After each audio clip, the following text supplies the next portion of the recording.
G'day, I'm Ash. A friend of mine recently asked me whether or not War Thunder would be around in 10 years' time, and it's hard to say. As someone who's unlocked all the aircraft and is basically on their 9th year, almost 10, this game's full of a bunch of interesting, quirky natures and certainly has a wild community, and I give it that. It's probably one of the best things that this game has to offer, but it is a game at the end of the day. A lot of people seem to have misconceptions when it comes to War Thunder and its implications, right? It's a free-to-play video game that offers a product and a service, and if you want to progress, that's fine. If you don't want to progress, that's fine as well. But ultimately, it does have a few core issues, which do get addressed from time to time, but the battle rating, compression, and obviously economy are probably one of the hottest things that are talked about in relation to this game. Anywhere you go, people will complain about rewards. Anywhere you go, people will complain about things. That's the nature of a free-to-play game. However, I think the biggest misconception comes from the fact that people demand something out of nothing. The developers don't owe us a thing. They develop this game, they make this game, they've been the ones that have produced the content for this game, which could explain why Air Realistic Battles is completely and utterly devoid of any content, especially after playing it for almost 10 years. It's an utter wasteland, which is why in yesterday's video, people were coming after me for not realising that ground targets in Air Realistic Battles had actually changed. Well, forgive me for playing a team deathmatch game mode where you predominantly play fighters to destroy enemy aircraft. Forgive me for not wanting to actually ground attack and actually, you know, trying to win matches, because that's the only way that you can earn viable research points now is by killing other players. Economy reworks. Yeah, anyhow. War Thunder suffers from a lot of chronic issues, whether it's battle rating, compression, repair cost, or just general balancing. For a game with over 2,000 vehicles, and sometimes things can just go a little bit under the works when you have an automated system that balances the whole entire way the game works. So take it with a grain of salt next time you sort of look at a plethora of issues, and really that's kind of what makes this game unique. Obviously, it doesn't help that there's no market diversification. There isn't any game that's like this where you can do combined arms and such this way. Not at least in the vehicle combat sort of space. There is a market share for that kind of thing, and that's where Galgen has also tried to innovate, right? They've made Enlisted. Enlisted uses a squad-based system which you can go and play around with multiple sets of soldiers, and they follow you around on the battlefield and you can switch between them. I think that's a fantastic system. That's an innovative system. And while it's not the best, the commonality between the two games is that they have both horrible map design. While they look gorgeous and the map looks fantastic, the way it plays is rather important as well. I don't think playing rank 4, even rank 5 stuff on Ash River is really the most effective map ever either. I can't stand this map when it comes up in rotation. It's just too small when it comes to rotation. And then yesterday's video also brought out another couple of issues, like why are helicopter pads so close to ground forces? So when you're flying around in an aircraft, you're getting shot by laser accurate anti-air over a battlefield that probably already has a couple of Tunguskas and a couple of anti-airs already, so you're limiting your sort of viable area of combat effectiveness. I get people don't want to get killed by something that's space climbing or you know, throwing ATGMs at you or stuff like that. I understand that. Ground Forces is a little bit more than that. It's the mainstay of the game. This is where the majority of the players are. You don't see a lot of players in Naval, do you? So the same could be said for Simulator as well, but because there's so many interesting game modes and also ways to play this game, the economy doesn't scale necessarily too well to each individual game mode. For example, Sim has a different set of rules, and obviously there's people that abuse Sim lobbies.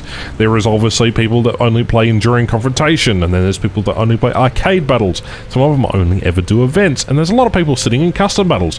When you divide up the pie logistically, if you were to put War Thunder as a pie, and spread the players out evenly, the majority of the players will probably be playing ground realistic battles because tanks are easy and you just press W until you hit the enemy spawn, right? For a game that has been going for almost 10 years and has really only sort of introduced new types of vehicles every, year, and obviously introduced a couple of new game modes, that's really all the content that we're getting is new vehicles, which adds only further to the compression of older vehicles.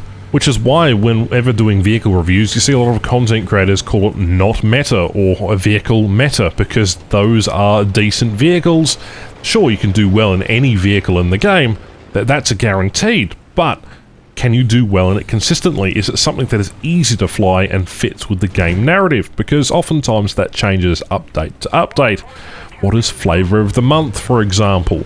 And if it wasn't for this fact that Gaijin need to constantly produce content for us in order to see value with an update, then doing a singular bug patch would probably be in their best interest. However, it's not in their best interest to do that, because the moment they stop adding vehicles, or they stop adding content towards the game, is the moment that this game completely stops existing.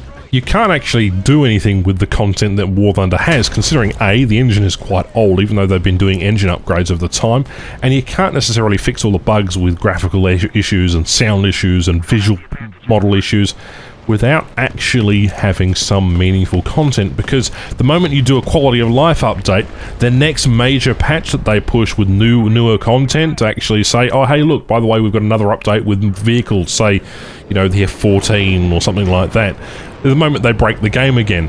So you can understand why they're doing an It's Fixed series, because it seems like, and to their credit, they actually are doing a lot of updates over the progression of the game. It's a live service product, that's what this game is.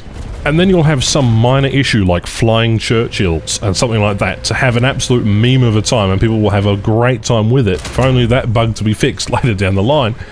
For example, haha, soon TM, because that's what all the forum moderators used to comment under updates, because that made sense, right? Similar cycle. This game's development has a cycle, and the community is unaware and oblivious to the fact that we've been in many of the situations because of the similar situations that have happened in the past.